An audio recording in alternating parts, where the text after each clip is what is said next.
ক্ষয়ক্ষতি দেখে আমাকে ভুলে গিয়ে ওই খাজা বাবার দরবারে দৌড়াও নাকি?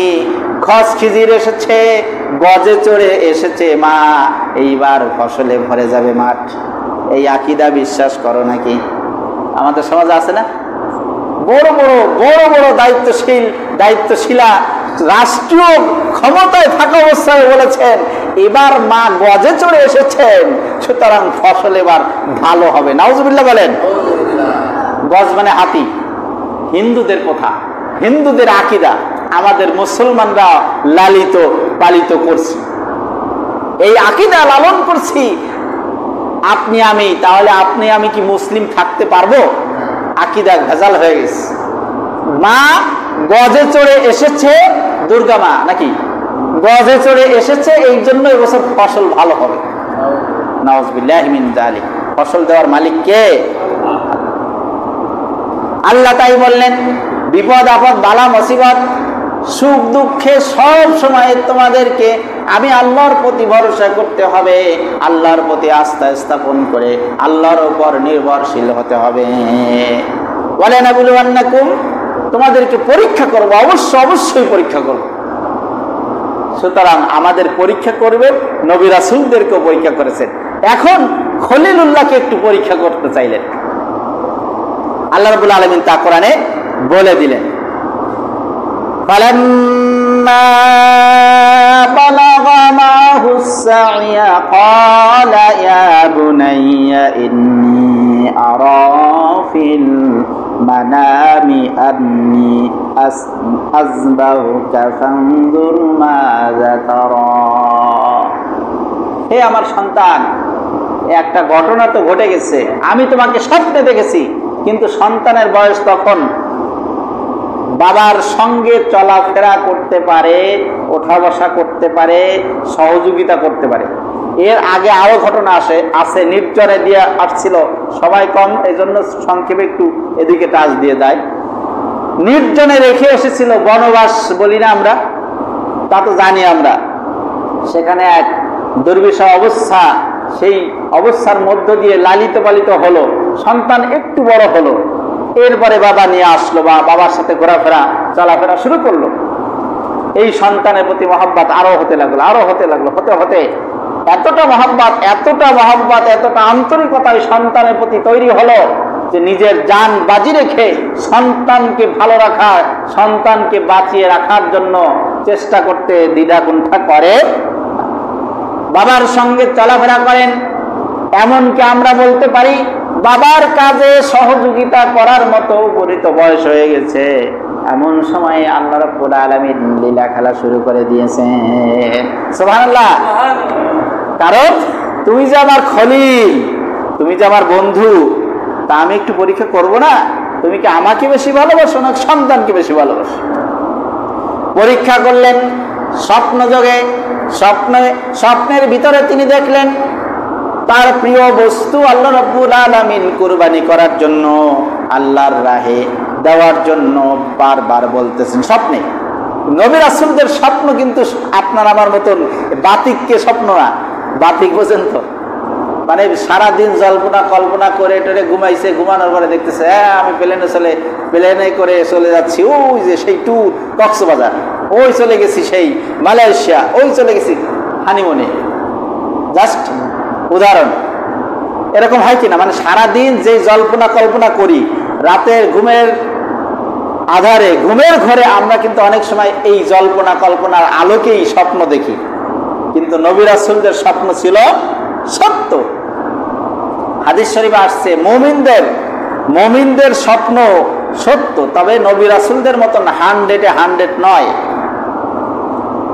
নবুয়াতির 46 ভাগ, এক হাদিসে আসছে 46 ভাগের 1 ভাগ। মুমিনদের স্বপ্ন নবুয়াতির 46 ভাগের 1 ভাগ। আবার কোন আরেক হাদিসে আসছে 24 ভাগের 1 ভাগ। তার মানে মুমিনদের স্বপ্ন বাস্তবায়ন হয়, তবে 100 নয়। এখন উনি স্বপ্ন দেখছেন যে তোমার প্রিয় বস্তু আমার রাহে উৎসর্গ করো, কুরবানি করো। কুরবানি মানে হলো ত্যাগ করা, উৎসর্গ করা, একেবারে নির্দাবি করে ছেড়ে দেওয়া। স্বপ্নে দেখালেন সকালবেলা উঠে তিনি চিন্তা করলেন, প্রিয় বস্তু আমার কি হতে পারে। তাফসিরে ইবনে কাসিরের মধ্যে উল্লেখ করেছেন 10টি উট প্রথম রজনী স্বপ্ন দেখার পরে 10টি উট পরের দিন কুরবানি করে দিলেন, ডিস্ট্রিবিউশন করে দিলেন, মানুষের কাছে গোশগুলি পৌঁছে দিলেন, বন্টন করে দিলেন। আবার আর এক রজনীতে, পরবর্তী রজনীতে আবার স্বপ্নে দেখলেন একই কথা, তোমার প্রিয় বস্তু কুরবানি করো, আমার রাহে উৎসর্গ করে দাও। এবার ভাবলেন তাহলে 10টা দিয়েছি, মনে হয় পছন্দ হয়নি, আরো বেশি দিতে হবে। তিনি এবার দিলেন 100 উট। কয়টা? 100 উট। কিন্তু কথার মধ্যে রহস্য কোথায়? তোমার প্রিয় বস্তু। তিনি প্রাথমিকভাবে প্রিয় মনে করলেন যে উট তো সমসাময়িক বাহন, খালি বাহন না, এবং বিভিন্ন সুবিধা অসুবিধায় উট দিয়েই আমাদের কাজ হয়, এমনকি গোশ খাওয়ার কাজ হয়। সুতরাং এইটাই তো প্রিয় বস্তু, সম্পদের মধ্যে এইটাই সবচেয়ে মূল্যবান। এখন তিনি প্রথমে রজনীতে 10টা, পরের রজনীতে 100, যে 10টায় মনে হয়নি, আরো বেশি মনে হয় আল্লাহ চাচ্ছেন, দিয়ে দিলেন। এর পরের রজনী, তৃতীয় রজনীতে আল্লাহ রাব্বুল আলামিন আবার ওই একই স্বপ্ন দেখালেন, হে ইব্রাহিম, তুমি তোমার প্রিয় বস্তু আমার রাহে উৎসর্গ করে দাও। এইবার ইব্রাহিম আলাইহিস সালাম একটু ঝিমাচ্ছেন যে কি হলো, তাহলে উট দিলাম, 10টা দিলাম, পরের রজনীতে আবার একই স্বপ্ন, 100 দিলাম, আজকে তৃতীয় রজনীতেও একই স্বপ্ন, তাহলে আমার প্রিয় বস্তুটা কি হতে পারে? এর থেকেও প্রিয় আরো কোনো বস্তু আছে কিনা তিনি গবেষণা করতে লাগলেন, চিন্তা ফিকির করতে লাগলেন। কার জন্য? তার জন্য, আল্লাহর রাজি খুশির জন্য। কারণ আমার সবই তো, সবকিছুই হবে একমাত্র তার রাহে, তার জন্য, তার উদ্দেশ্যে, তার রাজি খুশির জন্য, ঠিক কিনা? হযরত ইব্রাহিম ভাবতে লাগলেন, চিন্তিত হয়ে পড়লেন, চিন্তা করতে লাগলেন। এক পর্যায়ে চিন্তা করতে করতে তার শুভ বুদ্ধির উদয় হয়ে গেল।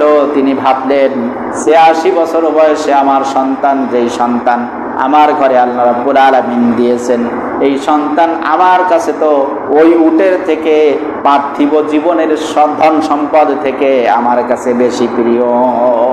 সুতরাং আমার কাছে বেশি প্রিয় তো আমার সন্তান। তাহলে আজকে হয়তোবা আমার এই সন্তানের দিকেই আল্লাহ ইঙ্গিত করেছেন। তা সন্তান দিয়েছেন যিনি, রাজি খুশি হবেন তিনি।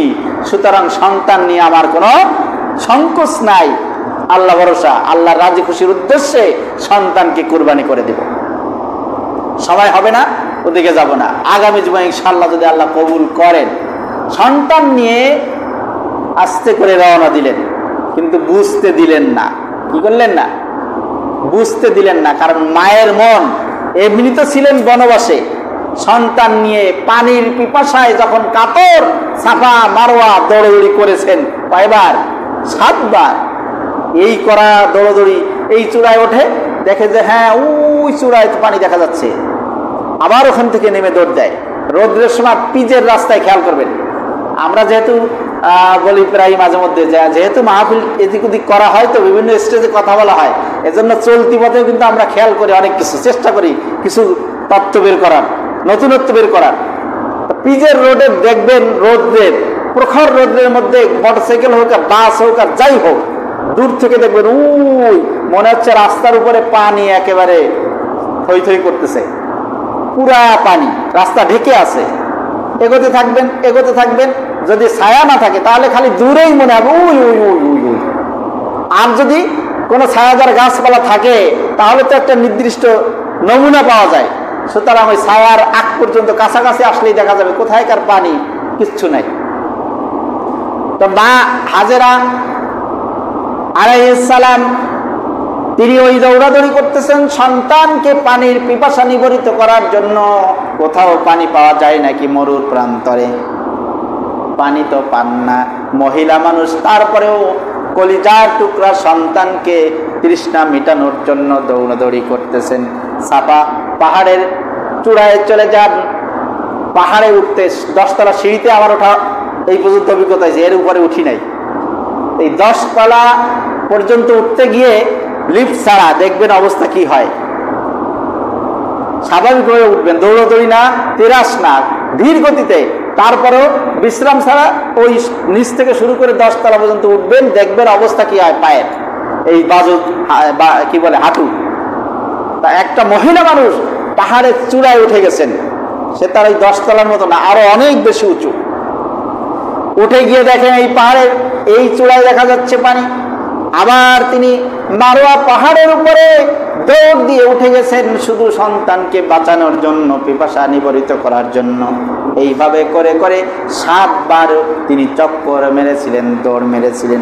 এই জন্য হাজিদেরকেও ওই 7 চক্কর দিতে হয়।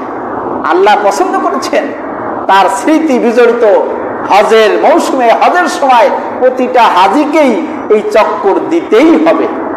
আল্লাহ গুরুত্ব সহকারে অর্ডার করে দিয়েছে।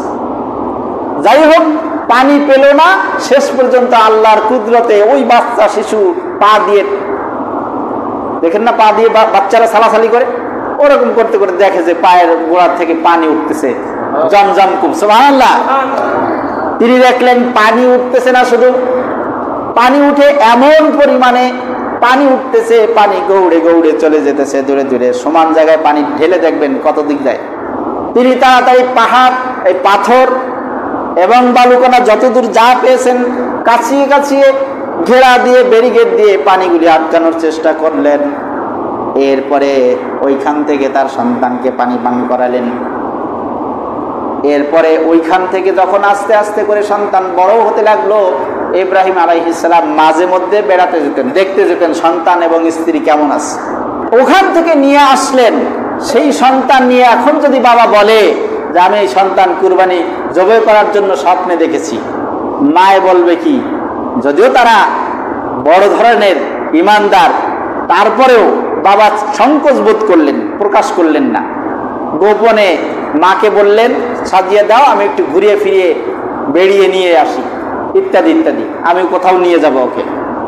সাজিয়ে গুছিয়ে দিলেন। শয়তানের দিকে সে বারবার হাজেরাকে ধোঁকা দিচ্ছে। এ ঘটনা আছে, 3 বার কঙ্কর নিক্ষেপ করতে হয় 3 জায়গায়, 7টা করে 3 জায়গায়, ওই 3 জায়গায় ধোঁকা দিয়েছিল। মাকে প্রথমে দিয়েছে, এরপরে ইব্রাহিমকে দিয়েছে, মানে সন্তানকে দিয়েছে 3 জায়গায় মোট। এই 3 জায়গায় আবার শয়তানকে পাথর মারতে হয় হাজী সাহেবদের। তাহলে আমরা এখান থেকে এতটুকুন কথা, এতটুকুন শিক্ষা গ্রহণ করতে পারি, চাওয়া পাওয়া, সন্তান হওয়া না হওয়া, ছেলে কি মেয়ে, মেয়ে কি ছেলে, যা দরকার চাইতে হবে কার কাছে? দিতে পারেন কে? আল্লাহ শিখিয়ে দিয়েছেন। এই দোয়াটাও পারলে আমরা পড়বো, রব্বি হাবলি মিনাস সালিহিন। যার সন্তান দরকার, যে আল্লাহ আমাকে নেক সন্তান দান করুন, আমাকে ছেলে সন্তান দান করুন। বিশেষ করে ছেলে সন্তানের জন্য যারা দোয়া করবেন, এই আয়াতটা পড়বেন, নামাজে হোক মোনাজাতে হোক, নফল নামাজে হোক মোনাজাতে হোক, রব্বি হাবলি মিনাস সালিহিন, রব্বি হাবলি মিনাস সালিহিন। সবাই বলেন আমার সঙ্গে, রব্বি হাবলি মিনাস সালিহিন। হে আল্লাহ আমাকে একটা নেক সন্তান দান করুন। কোন পীর বাবার দরবারে আমরা ইনশাআল্লাহ যাব না, ইনশাআল্লাহ রাজি আছি তো? কোন খাজা বাবার দরবারে মান্নত করব না, যে খাজা বাবা আমার যদি এই কাজটা সফল হয়, বাস্তবায়ন হয়, তোমার দরবারে শিঙ্গি মাছের খাওয়ান দেবো, অমকের দরবারে মুরগি খাওয়ান দেবো কুমিরকে। এই সমস্ত ফাজলামি ইসলামে নাই, এটা শিরক। এগুলো আমরা করব না। চাওয়া পাওয়া কার কাছে বলবো? আল্লাহর কাছে। বিপদে পড়েছি চাইবো কার কাছে? বলবো কার কাছে? সুখে দুঃখে কষ্ট ঋণগ্রস্ত যা হয়েছি সব শেয়ার করব আপনার আমার যিনি কল্যাণ চান তার কাছে, যিনি আপনাকে আমাকে বাঁচিয়ে রেখেছেন তার কাছে, যিনি আপনাকে আমাকে সুস্থ রাখার ক্ষমতা রাখেন তার কাছে। এজন্য আমরা অন্য কারো কাছে চাইবো না।